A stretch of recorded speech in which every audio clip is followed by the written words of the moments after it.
Eh bien bonjour à tous, j'espère que vous allez bien, on se retrouve aujourd'hui sur Final Fantasy VII Ever Crisis pour parler des nouveautés qui sont sorties ce matin et c'est le grand jour, hein. Vincent est sorti, le système de guild est là et on va parler de tout ça dans cette vidéo. Alors petit aparté, au niveau du système de guild, je ferai une vidéo dédiée très certainement demain pour parler plus en détail de ce système, voir un petit peu qu'est-ce qu'il est possible de faire. Il y a également des armes pour les différents personnages dans le shop de guild, donc je donnerai mon avis sur chacune de ces armes. Et donc pour éviter que cette vidéo dure sans plombe, je ferai une vidéo consacrée au système de guild. On va en parler quand même rapidement dans cette vidéo, mais je rentrerai pas dans les détails. En plus, au moment où je tourne cette vidéo, la guilde n'est également pas encore créée, donc je ne peux pas vous montrer pas beaucoup de choses aussi sur ce système. Donc j'en ferai une vidéo à part. Je vous mettrai les timecodes en description comme à chaque fois. Et sur ce, c'est parti. Direction les notices. On va commencer avec l'ajout du chapitre 7 de Final Fantasy VII qui voit évidemment Vincent Valentine arriver. Donc nouveau personnage jouable. Vincent, un personnage très attendu de mon côté et je suis vraiment très content. J'ai fait un petit peu le tour ce matin du perso rapidement au niveau de ses armes, etc. Et le perso a l'air vraiment très très fort et très très intéressant. Je ferai également une vidéo dédiée à lui dans laquelle je vous donnerai mon avis sur ses costumes, sur ses armes, sur ses limites et on parlera de quelques petits builds que je trouverais intéressants à faire sur le perso. Donc avec l'arrivée d'un nouveau personnage, il y a évidemment tout un panel de choses qui arrivent, des packs dans le shop, des missions liées à ce personnage-là, le nouveau évidemment sphérié du perso, de nouvelles missions dans les Premium Quests pour aller récupérer les memories, donc la Memory Vincent 1 et la Memory Vincent 2.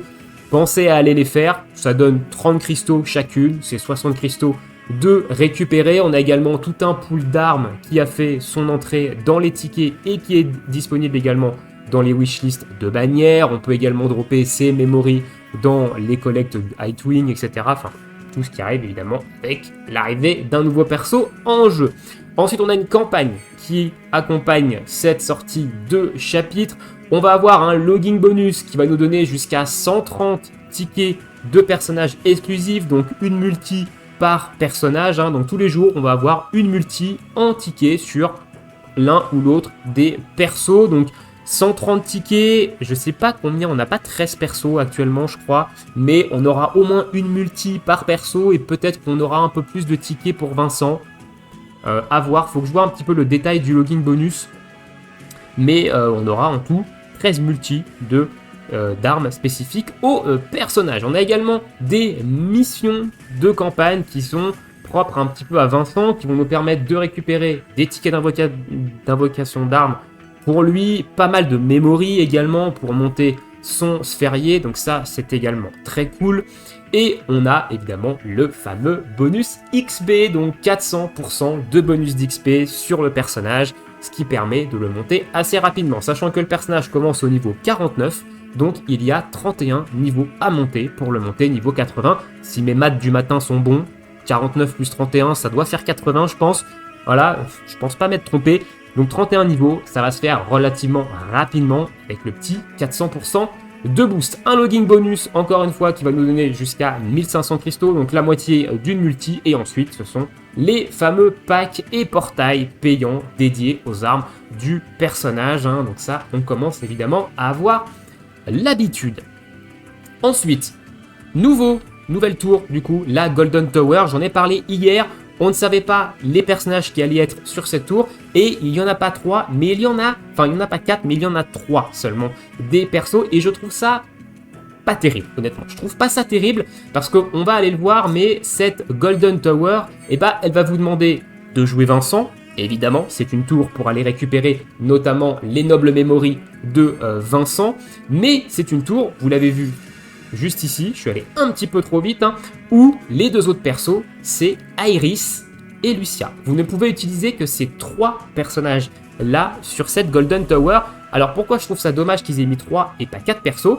Parce qu'en fait, Lucia, c'est quand même pas un perso extrêmement joué de manière globale, donc il y a certains joueurs qui vont avoir une Lucia complètement explosée au sol, qui vont pas avoir de build intéressant, de choses intéressantes sur elle, donc ils vont avoir une Lucia qui va être là, qui va être un PNJ ici, qui va être une plante verte, donc qui va pas servir à grand chose. Iris, C'est un support qui est quand même assez joué de manière globale, mais c'est vrai que Matt étant au-dessus d'elle actuellement en termes de support, et ben on voit quand même plus souvent des Matt que des Iris. Mais globalement, Iris, je pense que tout le monde a potentiellement une Iris assez potable, mais du coup il faudra utiliser Iris ici en heal parce que c'est le seul soigneur qui est disponible dans ces 3 persos. Et du coup Vincent est ici en plein milieu, donc de mon côté je pense que ça devrait aller. Ma Lucia est quand même plutôt solide, Vincent on va voir ce qu'on drop dans les différentes invocations, et j'ai une Iris support soigneur qui est pas trop dégueulasse en soi, donc ça devrait bien se passer. Mais ils auraient pu rajouter un 4e perso, ça aurait donné plus d'options. Parce que là, c'est vrai que, bon, bah, Lucia, je pense que ça va être un petit peu le bémol chez pas mal de joueurs, et notamment au niveau des free-to-play, au niveau des low spenders, donc des gens qui n'ont pas forcément invoqué sur des bannières pour elle, qui n'ont peut-être pas forcément d'armes pour elle. Voilà, dites-moi dans l'espace commentaire d'ailleurs si ce trio vous pose problème. Est-ce que votre Iris est pas folle? Est-ce que votre Lucia est explosée au sol? Voilà, donc dites-moi ça dans l'espace commentaire. Donc ça, c'est au niveau de la tour. Alors au-delà des nobles memory, hein, il y a également pas mal de cristaux, pas mal de mithril or, pas mal de tickets d'invocation qu'on peut récupérer sur les différents niveaux de cette tour. Donc c'est vraiment un gain de récompense très intéressante. Donc il faut quand même aller la faire, même si vous jouez pas Vincent, ça peut valoir le coup. Voilà, après, le perso vient de sortir. Ça peut être compliqué si vous n'invoquez pas d'avoir un build sur le perso. Si en plus vous avez l'un des deux autres qui est éclaté au sol, ça peut être compliqué quand même de gravir les 30 niveaux. Donc voilà, dites-moi ça dans l'espace commentaire. Ensuite, il y a les guildes. Donc les guildes, on va en parler rapidement. Ils nous ont mis une petite notice sur les guildes et également sur le ranking de guildes. Le premier ranking de guildes qui va sortir mais qui démarre pas aujourd'hui. Donc au niveau des guildes, ils nous expliquent un petit peu ici comment ça fonctionne. Donc il y a le système de recherche où vous pouvez rechercher des guildes en fonction des tags. Donc ça, je trouve ça très bien, honnêtement, le fait d'avoir fait des recherches par tag, parce que c'est vraiment très très cool. Ça permet de donner une direction à sa guilde et de recruter des membres qui potentiellement matchent avec cette direction, et de pas juste avoir des guildes où les mecs qui rentrent en pensant que c'est du tryhard et en fait c'est des mecs complètement chill. Ici, on a vraiment la possibilité de mettre des tags, de dire bah voilà, nous on est chill, nous on veut viser top rank, nous on veut certains trucs. Donc ça, je trouve que c'est un bon système de recherche au niveau des guildes. On peut rejoindre une guilde, il y a un système de chat, hein, donc on peut discuter, on peut envoyer différentes émotes également, qui est propre à la guilde, donc ça c'est également très intéressant. On peut gagner de l'XP, des guild points et des médailles via des login bonus de guild et via des missions de guild, donc c'est pour ça qu'il va falloir se connecter quand même de manière quotidienne, faire ses missions, récupérer son login bonus pour permettre à la guilde de monter en niveau, de gagner des points, d'augmenter les différents bonus, etc. Donc ça va être plutôt intéressant. Ici, il nous marque par contre que ça coûte 100 cristaux, donc c'est pas forcément des cristaux rouges, c'est également des cristaux bleus. 100 cristaux pour créer une guilde. Alors c'est quelque chose qui est assez commun quand même dans les gachas lors de la création de guildes. Ça évite, entre guillemets, d'avoir des guildes fantômes, parce que les jeux dans lesquels vous pouvez créer une guilde sans coût particulier, souvent vous vous retrouvez avec des mecs qui ont des guildes où ils sont tout seuls, ou alors où ils sont 3, etc. C'est des guildes complètement fantômes, où souvent les joueurs ne jouent même plus. Donc là, le fait de mettre un petit prix en cristaux d'entrée, ça peut freiner certaines personnes de créer une guilde. Alors 100 cristaux, c'est quand même très très bas, hein. Honnêtement, c'est ce que vous gagnez en regardant les 2 pubs de manière quotidienne sur votre téléphone, parce que sur Steam, il n'y a pas de pub, mais sur l'application téléphone, il y a 2 pubs à regarder de manière journalière qui vous donnent chacune 50 cristaux, donc c'est ce coût-là. Donc en soi, c'est pas vraiment très très cher, mais ça peut quand même freiner certaines personnes, le fait que ça coûte des cristaux. Les guildes bonus, du coup, donc on va avoir un bonus sur l'augmentation sur les résultats en fait de la synthétisation de Materia, sur les combats, sur le haut vent et sur les expéditions Chocobo. On en parlera plus en détail dans la vidéo dédiée aux guildes. Il y a un shop également d'échange, hein. On obtient des médailles de guilde, on peut les échanger contre des armes spécifiques, sachant que ces armes-là sont des armes complètement free-to-play. On peut les monter jusqu'à OB10 plus 20, donc on peut en acheter 31 de chaque. Il y a certaines armes qui sont très intéressantes, mais on en reparlera également dans la vidéo où je donnerai mon avis en fait sur les différentes armes. Vous avez quelques exemples ici. Cloud, on a une nouvelle Air Ability d'ATB Boost, voilà, donc ça peut être intéressant. On a l'arrivée de PDF de zone, hein, donc sur toute l'équipe, PDF All, donc ça c'est également cool. Sur Barrett, Tifa, elle a du boost ATB, Iris, elle a du MDF sur tout le monde, Red 13 du MDF sur tout le monde, Yuffie du boost ATB, Trumpet, Cat 6, pardon, il a du boost de MDF, Vincent c'est du boost d'ATB, le Zach c'est du PDF pour tout le monde, donc c'est soit de la MDF sur tout le monde, soit de la PDF sur tout le monde, soit du boost d'ATB, donc en soi c'est vraiment des choses qui sont peut-être anecdotiques mais qui peuvent être intéressantes dans certains contenus. Voilà, on en reparlera plus en détail dans ce qu'on analysera chacune des armes. A noter que Sephiroth a le droit à une branche d'arbre. Voilà, vous pourrez taper avec une branche d'arbre sur Sephiroth. Et le Matt, il a le droit à un sabre laser. Comme quoi, Matt, c'est le GOAT. C'est le meilleur. Voilà, il a le droit à un sabre laser. Et c'est insane. Et donc, voilà, moi, il a le droit à un pistolet à eau. Bref, regardez, en plus, les skins, ils sont fun. Voilà, là, on a un petit clin d'œil Iron Man aussi sur Barrett. Donc, franchement, les cool. Et puis là, on a la batte cloutée, hein, une arme très connue quand même sur Cloud.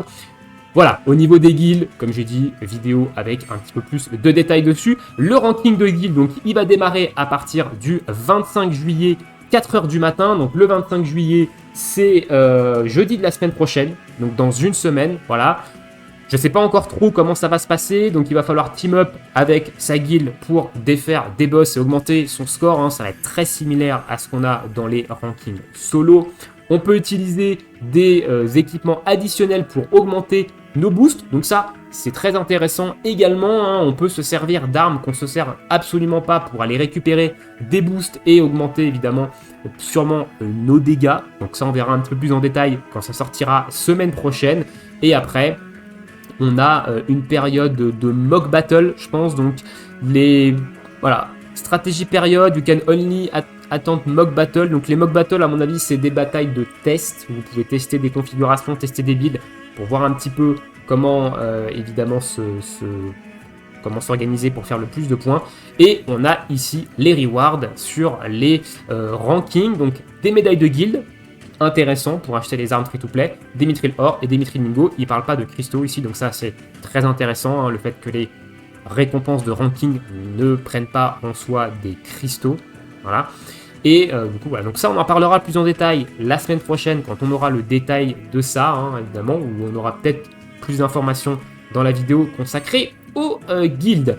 Ensuite, écoutez, je crois qu'on a fait le tour globalement des gros ajouts de la journée. Alors, il y a évidemment des missions de campagne, j'en ai pas parlé, mais les missions de campagne, voilà, il faut jouer avec Vincent, il faut faire des batailles avec les différents persos pour obtenir des memories, il faut monter Vincent en niveau, débloquer son sphérié, donc ça c'est plutôt commun. Et on a également des campagnes par rapport au lancement des guildes, donc il faut rejoindre une guilde, envoyer un message dans le chat et récupérer le login bonus de la guilde au moins une fois. Là vous avez 30 tickets à les récupérer, voilà, c'est plutôt cool.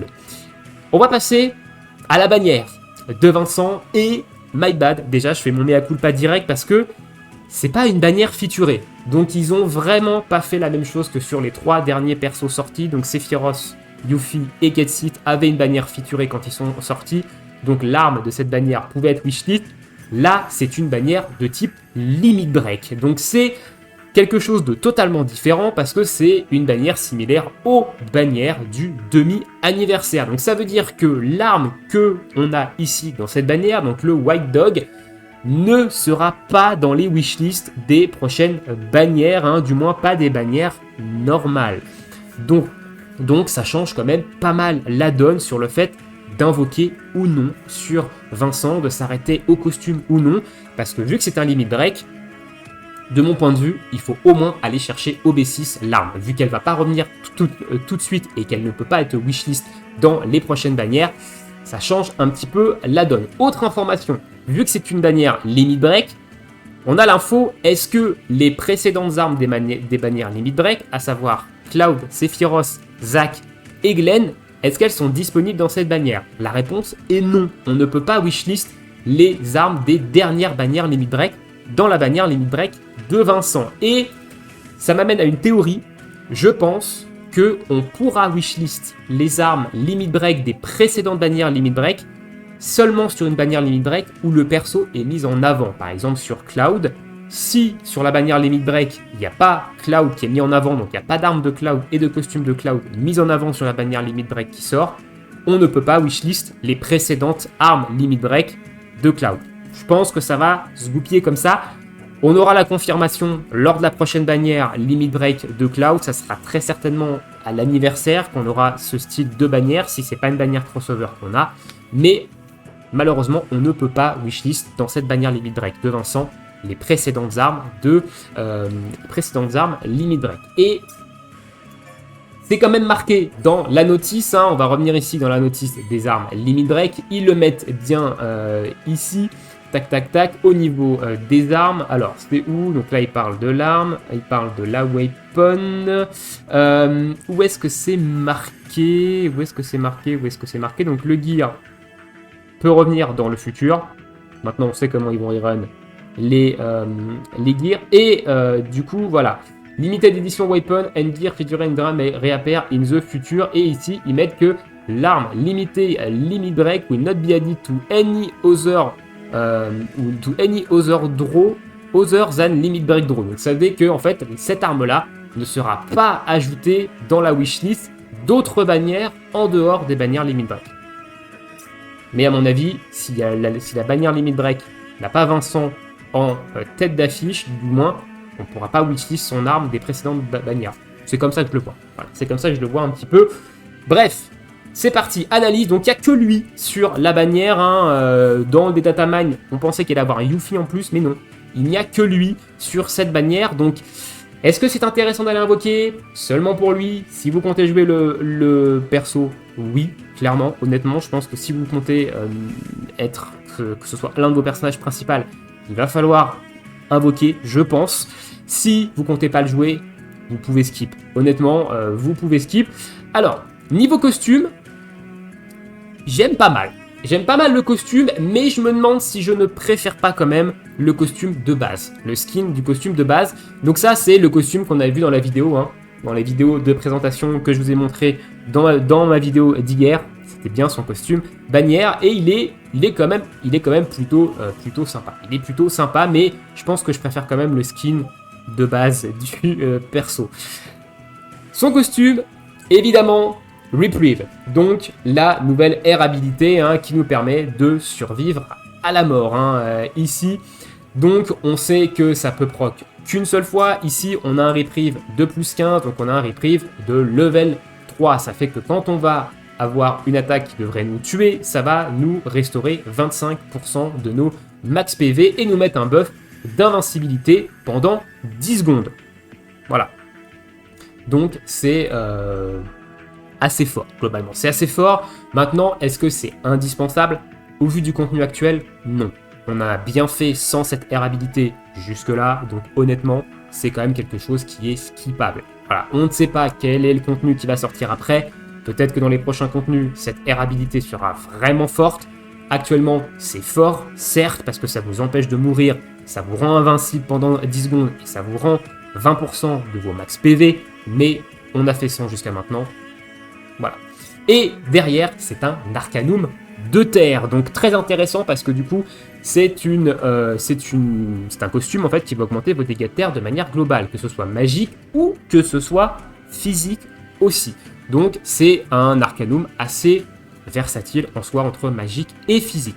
Le costume est intéressant globalement, hein, ici cette nouvelle air habilité c'est intéressant mais pas indispensable je pense. L'Arcanum de terre c'est cool, on va voir que son arme c'est l'arme qui tape magique. Actuellement en Arcanum de terre magique on a Lucia déjà, hein, donc c'est pas non plus une nouveauté l'Arcanum de terre magique.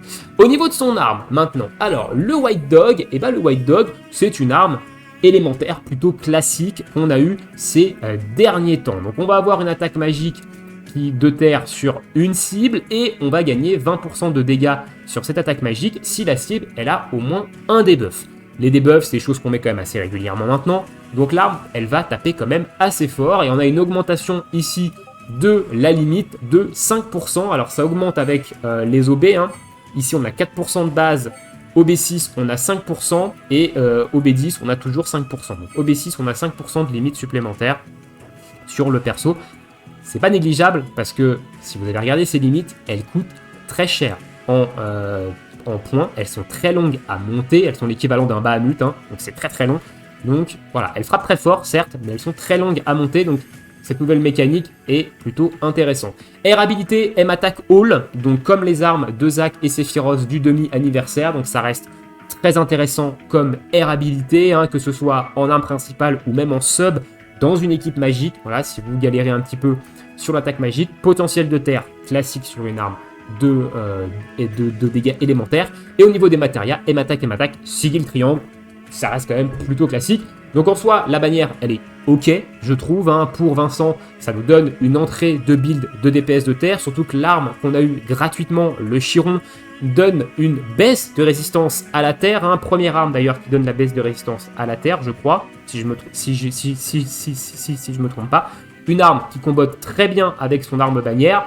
Donc à première vue, on a déjà un premier build sur le perso qui tourne autour des dégâts magiques de terre. Hein. Il y a d'autres armes qui sont intéressantes sur le perso. J'en parlerai dans sa vidéo dédiée. Mais voilà, donc bannière intéressante. Si vous comptez jouer le perso, ça peut valoir le coup d'aller au moins récupérer le costume. Hein. Si vous comptez pas jouer le perso, vous pouvez peut-être skip ici. Mais voilà, moi je vais invoquer, vidéo invocation cet après-midi. Hein. On espère évidemment avoir de la luck au niveau des stamps. Je compte au moins aller jusqu'à la page 3. Donc là, on a la page 1, l'arme, costume. La page 2, on a 3 armes de garantie ici. Donc ça, c'est cool. Et la page 3, on a également... la page 2, voilà. Et il n'y a pas de page 3, c'est la page X derrière. Ok, donc on verra. On va au moins faire les 2 premières pages. On verra où on en est au niveau de l'arme. On va aller chercher au moins l'arme OB6 si on peut. On va faire au moins 2 pages. On verra où on en est. Et on ira taper dans la page X si c'est pas le cas. Écoutez, je pense que là, on a fait le tour. Vidéo invocation cet après-midi sur Vincent. Vidéo dédiée à la guilde demain, très très certainement. Ainsi qu'une vidéo aussi, soit invocation ticket demain, soit vidéo invocation focus Vincent demain. Je ne sais pas, on verra, mais il y a du travail. Il y a des choses à montrer. Dites-moi dans l'espace commentaire si déjà j'ai rien oublié. Voilà, on sait jamais. Et qu'est-ce que vous pensez de cette mise à jour? Est-ce que vous allez monter Vincent, etc. Et écoutez, moi je vous souhaite à tous une très bonne journée, une très bonne soirée, bon jeu et à bientôt. Ciao, ciao.